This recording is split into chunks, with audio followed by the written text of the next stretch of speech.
Visualization has been flooded with this idea that if you visualize success, you will become successful. And that is just wrong. But visualization does play into your success. Point one, you need to know your what, why, what. Now, what does this mean?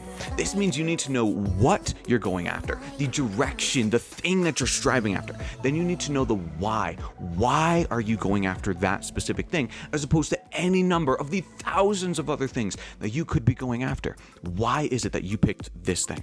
And then third, you need to know what actions you are going to take in order to achieve that thing. What are the few things that you have to do in order to achieve and to move closer towards that goal? It often feels like our minds or our bodies have minds of their own. They make their decisions. We're just there for the ride. But the reality is your mind and your body are actually a goal-oriented machine that goes after whatever goal you set in front of it. Now, what we're doing here is we're getting crystal clear on those goals. We're going to stop living in the subconscious. We're going to actively control our lives. Now, let's break down these three things and show exactly why this is so crucial. The first is direction. Now, you can have all of the motivation, all of the action you want, but without direction, it doesn't matter because you aren't going anywhere in particular. Let's use an example of money. Let's say you have motivation. You need money. That's a solid motivation. And let's say you have the action. You are working hard, you're grinding, but you don't have a direction. You don't have a clear, defined goal. So what are you doing? You're motivated for money. You're taking these actions. You're grinding. You're working hard, but you're working hard at this thing for a week, and then you're working hard at this thing, and then at this thing, and this thing, and you're not getting anywhere. You're just spinning your wheels because you lack that first what? The direction. Now, let's say you lack motivation. That's that second one, the why. You can have all of the direction and all of the hard work that you need, but if you don't have that motivation, you're not going to push through. You may know what you want to do, and you may be working hard for 3 weeks, and then it just kind of falls apart and you forget about it. We lack the motivation to actually follow through when times get tough or things get boring. Now, the third what is what to do. This is the action steps that you are going to take. You can have the direction that you need. I know I'm going to go in this direction. And you can have all of the motivation that you need. This is why I'm choosing this direction. But if you don't know what the steps that you're going to take are, what are the things that I'm going to do today to move me closer to that goal, you will never move forward. You need to have the what, the direction, the why, the motivation, and then the what, the action steps that you are going to take in order to achieve that goal. This leads me right into the 3 action steps. The first is to find what direction you're going in. Identify exactly where you want to be. What is that goal that you're striving after? For me, I've done this through journaling. I have a 10-year goal and then a 3-year goal, just outlining my life, my ideal life in 10 years, outlining my ideal life in 3 years.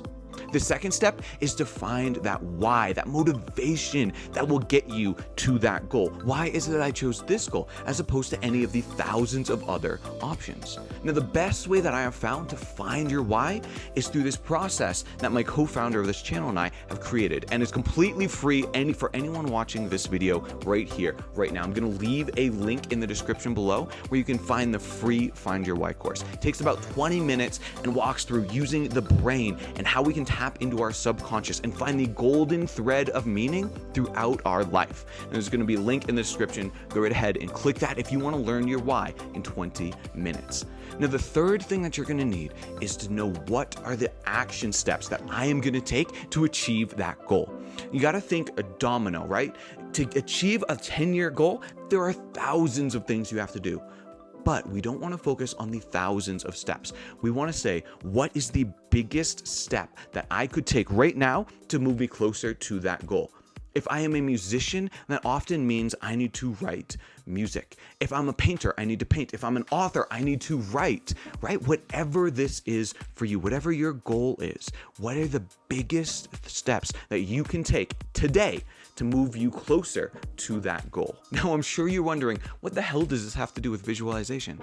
I'm going to show you right here. Our mind and our body are goal-oriented machines. Remember, I said that earlier. But there's something I didn't say, and it's that our subconscious is also a goal-oriented machine.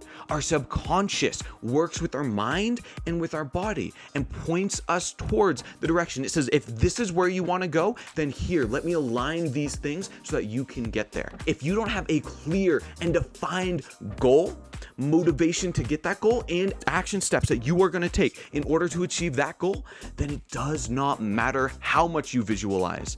You will not achieve that goal. However, if you have a clear direction, if you have a clear motivation, when you start visualizing the action steps to get to that goal, the subconscious will align with your mind and your body to start fulfilling that. You will have the motivation and the drive to push through and complete those steps. This brings me right into point number 2.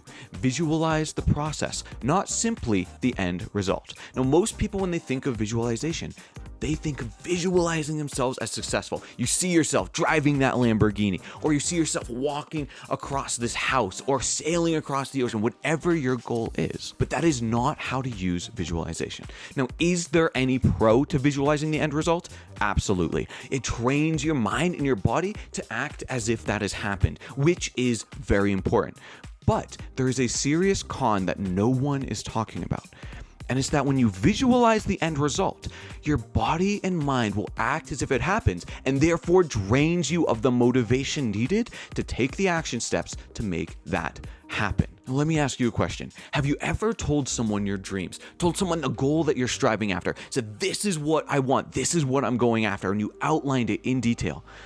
How did you feel in that moment? Especially right after you tell them, you feel incredible. You feel great. You are on a high. Why is that? It's because you've activated the reward system within your brain. And your brain is releasing these chemicals that make you feel amazing, as if you've already achieved that goal. Now, the downside is this happens with visualization as well. When you visualize the end result, your brain releases those chemicals as if you have already achieved it, therefore diminishing your motivation to take the steps necessary to actually move towards that goal. So what do? You visualize the process before you visualize the end result. This leads me to one simple action step. You want to visualize yourself going through the process before you visualize yourself achieving the end result. Like I said, this will train your brain to know that you have these next steps to take before you achieve that end result. Now, there's 2 tips I want to throw in here. One is if you're visualizing yourself going through something very difficult or something that's just hard to push through or really boring, visualize yourself going through that first step. I recently got into running, and it is very challenging. I am not in good cardio shape. And so what I do every morning, I visualize myself putting my feet in my shoes, tying up the laces, and opening the door. And this leads me to tip number 2. And that's, as you visualize the process, create these positive feelings within yourself about the process, about the steps that you are visualizing.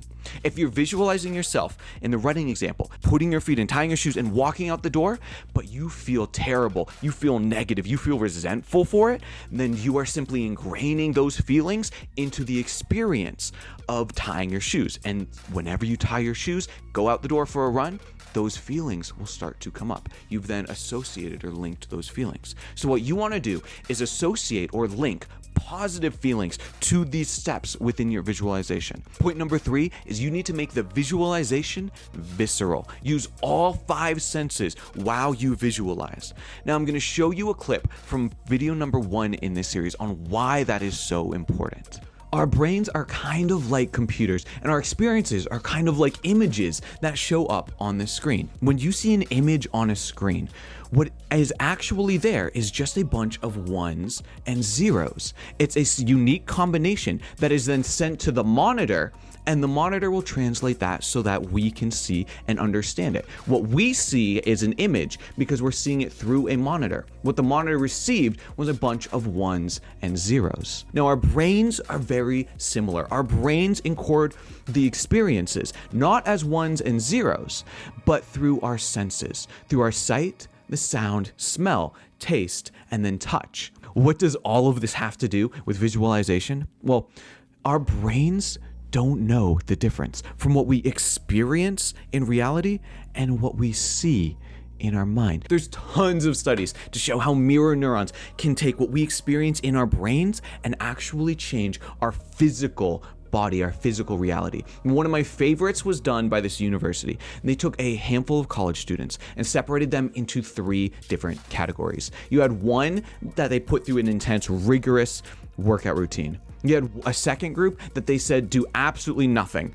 The third group, they said visualize yourself going through this very specific and intense workout routine, the same specific and intense workout routine that the first group did. But remember, the first group was actually doing it. The third group was simply visualizing themselves going through it. They were using the 5 senses, the sight, the sound, the smell, the taste, and the touch of the workout, but they weren't actually doing it.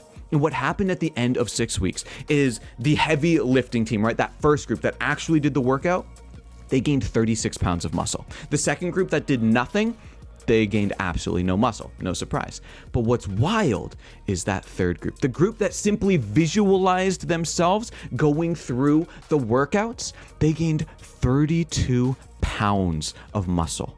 That's 32 pounds of muscle without getting off your butt. That is wild. Your brain literally doesn't know the difference from what it experiences in the outer reality and what it experiences in your inner reality. You just learned how to visualize for success. If you just watched the whole video, then you learned the what, why, what method. You learned why it's important to visualize the process as opposed to the end result. And you learned why it's important to use all 5 senses in your visualization process. Thank you so much for sticking with me. If you got any value from this at all, go right ahead and hit that like button so I know you want more videos just like this. And if you want weekly up-to-date training on how you can grow yourself and grow your business, then go right ahead and hit that subscribe button. Until next time, grow yourself, grow your business.